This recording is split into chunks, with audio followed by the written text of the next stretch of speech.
Quando você chega em São Paulo, muitas vezes, eu penso que isso pode ser algo compartilhado por muitos paulistas, é que quando eles saem de casa, parece que, embora pretensamente essa sociedade tente ser ordenada, racionalizada, organizada, mas na prática você vive o caos. Você sai, sei lá, você pega um carro, você pega o ônibus, você pega o metrô e você vê assim aquela multidão de pessoas dispersas, cada um cuidando de suas vidas, cujas relações pessoais são as mínimas possíveis, sempre sendo direcionadas a sustentar uma grande engrenagem chamada uma cidade, né? Como São Paulo, que é uma gigantesca engrenagem mesmo. Então quer dizer, quando você entra nesse redemoinho, você percebe o caos. E não somente o caos. Toda cidade, de fato, ela é instrumentalizada para agradar a essa engrenagem. Uma questão que nós podemos tirar das cidades históricas do Brasil e qual foi a grande revolução que destruiu nossa cidade, porque se nós analisarmos bem, se nós tivermos assim um pouco de paciência, nós vamos observar que as cidades do Brasil em geral, pelo menos há um século atrás, tinham uma certa arquitetura, tinham uma certa identidade e tinham uma certa história. Se você observar São Paulo, a única região que eu reconheço alguma história ou alguma memória que possa falar, ou pelo menos que possa narrar aquilo que São Paulo foi, é a parte central, digamos, de São Bento, da parte do Mosteiro de São Bento, da Sé, do Anhangabaú, enfim. É a parte de São Paulo que restou. Porque se vocês observarem bem, quase toda São Paulo é praticamente uniformizada. A arquitetura ela não muda.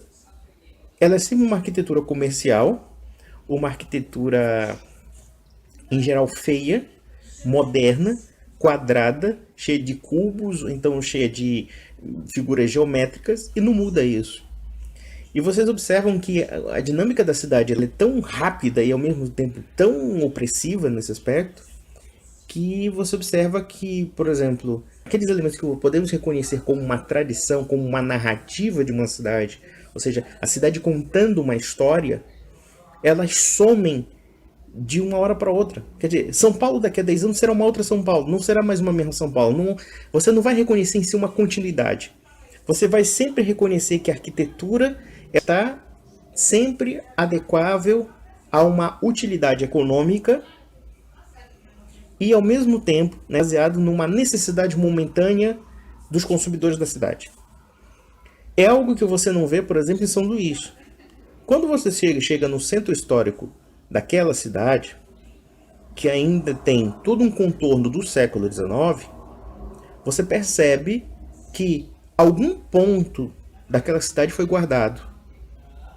A dinâmica, por assim dizer, da modernidade, seja ela na figura da intervenção estatal, da figura da expansão do Estado, ou então da figura própria do mercado capitalista, eles não conseguiram, de fato, demolir aquelas casas.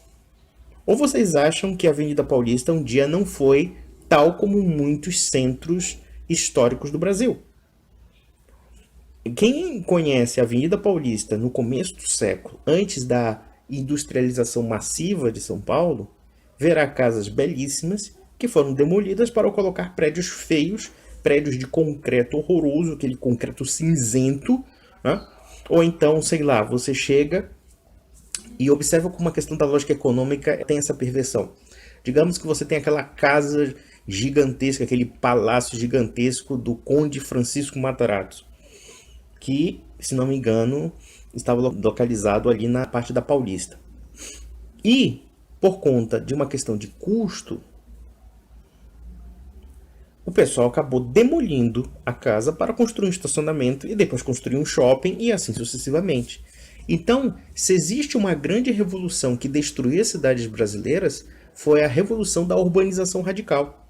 Da urbanização que segue não somente uma lógica progressiva, né, de burocratização estatal por um lado e também de burocratização do próprio mercado.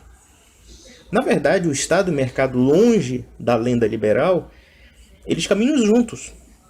Quem acelerou o processo de industrialização do Brasil foi o Estado, ou pelo menos o Estado apoiou esse processo desordenado, inclusive. O processo este que acabou engolindo a historicidade das cidades brasileiras. Qual é a cidade hoje em dia que você encontra que realmente você reconhece algo que seja peculiar daquela cidade? Você não reconhece mais. Se você chegar em qualquer capital brasileira hoje em dia, elas parecem cada vez mais iguais, cada vez mais padronizadas. E não é somente padronizadas pelo Estado, mas também padronizadas pela economia de livre mercado. Claro que a gente não pode dizer que o Brasil tem uma economia de livre mercado prometida, já que existe também uma burocracia estatal absurda. Porém, o mercado também não é garantia de resguardo de tradições. Muito pelo contrário, o capitalismo também pode destruir tradições. Aliás, quem percebeu muito bem isso, mais do que qualquer liberal, foi o próprio Karl Marx.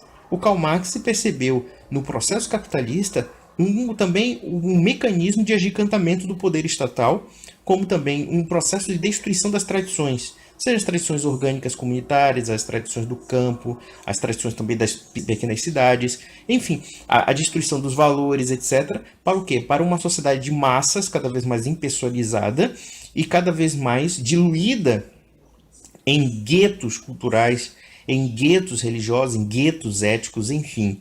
Então, isso é algo que eu fico perplexo quando eu vejo essa direita conservadora de meia boca falar de tradição, falar de família, falar de cristianismo e não perceber que a própria estrutura social e econômica que eles defendem de fato foi responsável pela destruição da tradição.